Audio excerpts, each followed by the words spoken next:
Hey guys. Alright, so there was an update. They had court this week. Pastor Spell did, and Calvary Chapel out of San Jose did, for the pastors of their churches. And I'm not sure what's going on in every case, and I don't want to be negative, but I'm just going to be honest. It's really not looking good, y'all. And even if you're not a Christian, you should be very, very concerned about what's going on right now.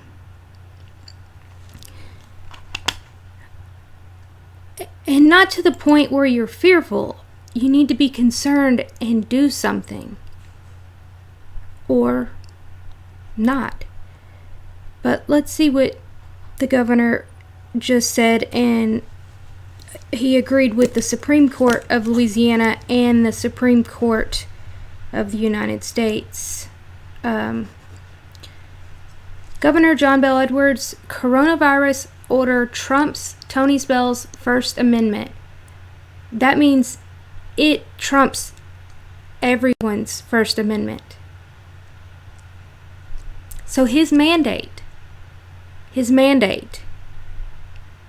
which was not legal in any form or fashion at all, he has no legal, even in an emergency situation, it does not matter, especially here in Louisiana for sure. I can't say everyone's state and how this and that. Legally, he has nothing. But yet the court is going to still say, yeah, you're guilty. You're guilty of having church. Your First Amendment means nothing. And before anybody that is just so excited and loves to hate on Christians, I want to show you some things. Louisiana right now has the highest homicide and suicide rates per capita, per 1,000, per 100,000. And before anybody passes judgment, let me tell you a little bit about Pastor Spell for those who haven't been around. I have worshiped at his church. He is a very great man. Everybody there, they're just amazing people. He's a true man of God. I know there's a lot of fake preachers out there, and I have spoken at length of some of them. But what he does, what his church does, this isn't about him. It's all about glorifying Jesus Christ. But the fact of what their church does do, that just blows my mind about how nobody's even supporting. I don't hear any of these apologists, these Christian apologists that are on YouTube, or these people that have these Christian channels. Nobody's talking about this. So every week, multiple times a week, they run their buses to neighborhoods, I'll be honest, neighborhoods that I likely would not drive in. Likely a lot of people would not drive in them. Into the worst parts of the city. I think they go 100 miles, so pretty much to New Orleans. They're in Baton Rouge, so in some very bad neighborhoods where these homicides are happening. And they feed these kids. They clothe these kids. They have, obviously normal church service, but it's more than that. They have community meetings. They have these kids get out of that situation, teach them values, that they're worth something. It's not just about church. And they want to say this is illegal, that it's illegal to feed and clothe the poorest kids of the state.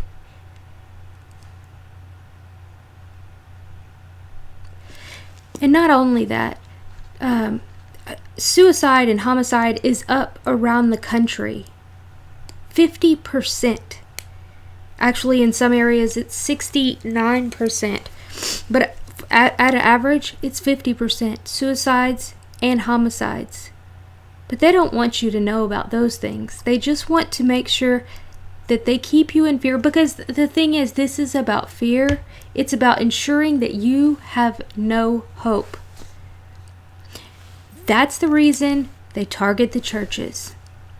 Especially the Spirit-filled churches. I don't want to make anybody upset or angry, but it is just quite interesting that certain churches are allowed to be open, and they're pretending to be persecuted. I've spoken about those in other videos. I'm not going to speak about those right now because that's not what's important. But essentially the same ruling just came down in Calvary, at Calvary San Jose. They didn't get an actual ruling. They're still waiting. But essentially they're saying, yeah, you're guilty. You're guilty of having church.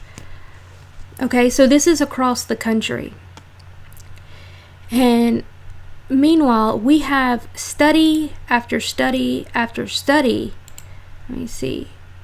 At least 3,000 studies I have showing the evidence that church is essential to mental health.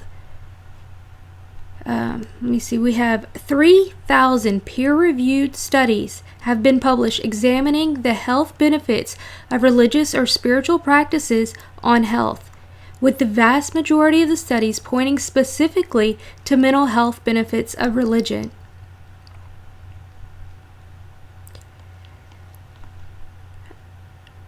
It reduces levels of anxiety, reduces, you have fewer suicides, fewer homicides. Let me say this. You know, Pastor Spell's church has not had one funeral of a coronavirus person. We had like 3,000 people go out there during the summer for Revolution. Nobody died. It was 3 days. Nobody died. Jesus protected us. Okay? But the thing is, he has had to do funerals at his church because of kids that have been shot. Kids that attend their Sunday school.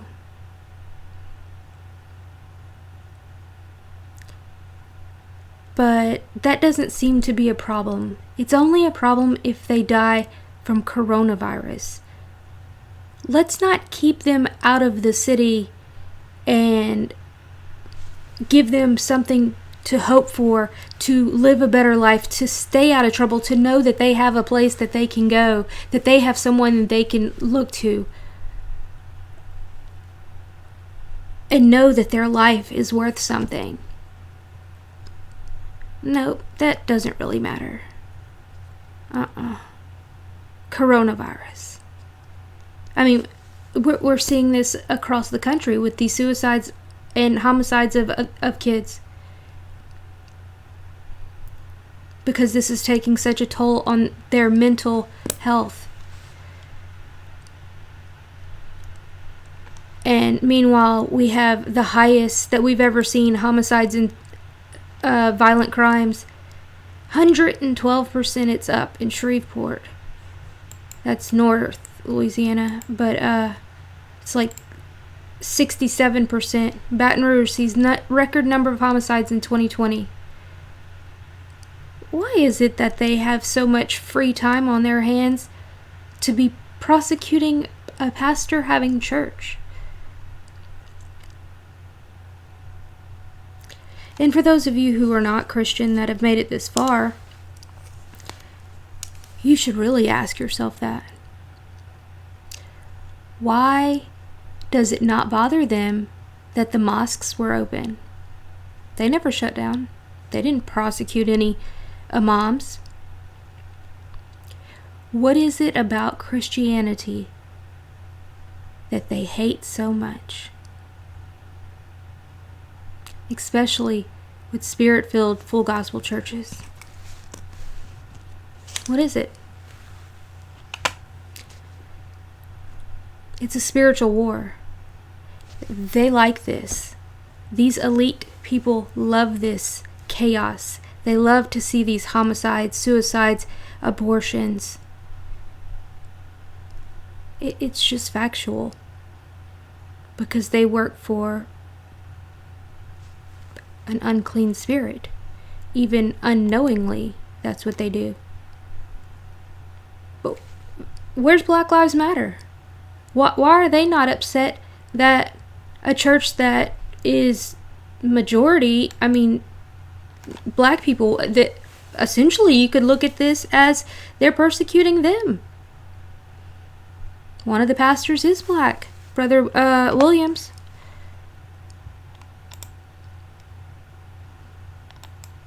No, they don't care about things like that. They, too, work for a different spirit.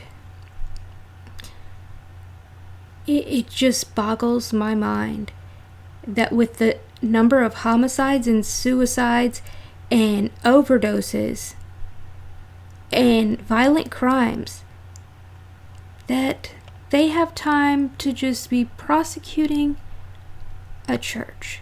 And actually, let's not even look at it as a church. Let's just say it's a homeless shelter that feeds and clothes poor people. What about that? Is that illegal too? Yeah, that's what it would seem. That's exactly what it would seem. This is just astonishing to me. And what really, truly, it's really not, but what is astonishing to me is that there's so many Christian YouTubers that do videos, sometimes multiple videos a day, and they refuse to talk about this.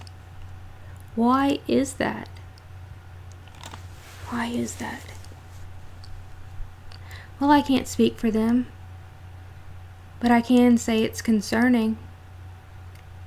It is very concerning.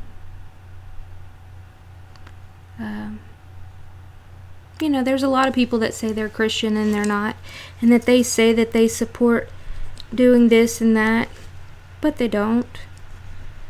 They do like your donations, though. For those who don't know or remember, my entire channel got demonetized for supporting Pastor Spell, which it is what it is. It's not about the money, obviously, but y'all know how it works. Once you get demonetized, you're shadow banned. So please share this video with people. It's truly mind-boggling how people will essentially go to their death for Trump.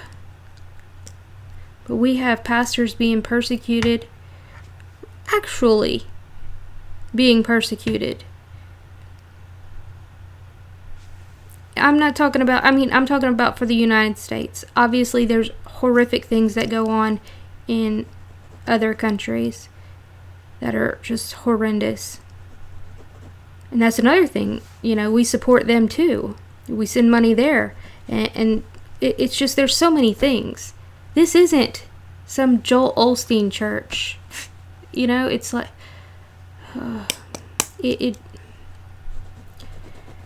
there's a lot of Christian YouTubers that would rather sell videos about talking about other people, talking about other pastors and how they're this and they're that, or these Christian singers, or this false prophet.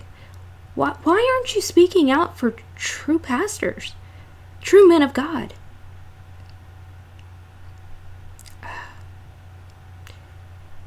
If you don't see that we're being tested right now, and the things that we do and don't do is being counted, and you're already very, very lost.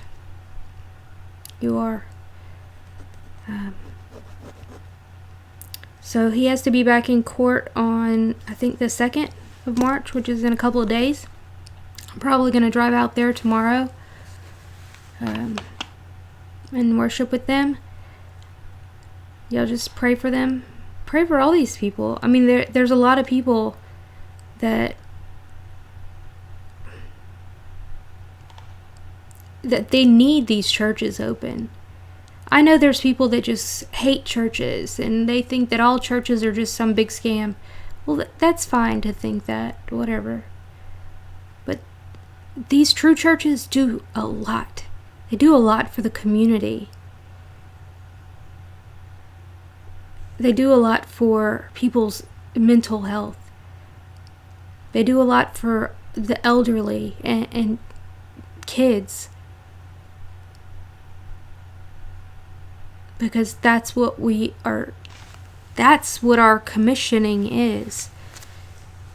It's to preach the gospel, yes, but it's to do so many other things. And we're not to live in fear and say, well, we'll just watch church on the internet. Well, how are you going to feed these kids? How are you going to help them and see if there's so many things that go into true churches. People only see the 1 hour service or whatever of these rock star churches or these Pharisee churches. They don't really know what goes into true churches. I'm not saying everyone, I'm saying a lot of people. Or they've had a bad experience in their church or when they were a kid or whatever. But the spiritual warfare is real, y'all. It is real. And it just boggles my mind how all of these YouTubers, these Christian YouTubers, will fawn over John MacArthur, yet not say anything about any of these other pastors. Why? Because it gets clicks. That's why I'm probably going to put John MacArthur's face on my thumbnail, because it's an unfortunate fact that people we're not supposed to judge by who it is, but yet people do it anyway. Even though, okay, I won't say anything. It is what it is. Just, everything's going to be fine, one way or another. It's just this is what things are coming to. And it's only going to get worse, especially in the north and the west. It's going to get really bad. And if you're not prepared and you don't have a community built, a community to be with and do things, then you're going to see really bad things. And I don't like to say these kind of things, but it's just true. And if you don't have a true relationship with Jesus Christ and know, I don't even know how to put it, and know that you do have a mission, and it's just sometimes things are hard, and they're going to be hard, but you'll get through them. I mean, I know we're going to get through them. It is what it is. It really upsets me to see, I guess, as a veteran, this really affects me too. It's just, I mean, because we can have church anywhere. It doesn't matter. I mean, right now at my church here, it's in a tent. We're still in a tent. The churches were damaged. It's pretty much gone from the hurricanes. And that's another thing. Like during the hurricanes, as soon as the hurricane hit, him and some people from his church filled up a few buses and drove right down here, brought so much stuff. I mean, that's just what they do. These are the people being persecuted. He's not going around yelling about hating people and all of this stuff like one particular church that may or may not have been bombed in California. I won't judge that right now. I just think it's very odd. Anyway, guys, everything will be fine. It's so concerning. It's so concerning that he believes that our First Amendment does not matter because he's putting the public, he's trying to protect the public. Is he? Is he now? Really? What's he doing about all these suicides and homicides? Nothing. Because if he cared about people's lives, he would keep the churches open. We have 3,000, at least 3,000 peer-reviewed journal articles that show that churches need to be open. The risk versus benefit, it's just astonishing. When you can walk into Walmart and Lowe's and all these other places with hundreds of other people, it's ridiculous. Anyway, I hope y'all have a wonderful night. Like, share, and subscribe, and really share it. And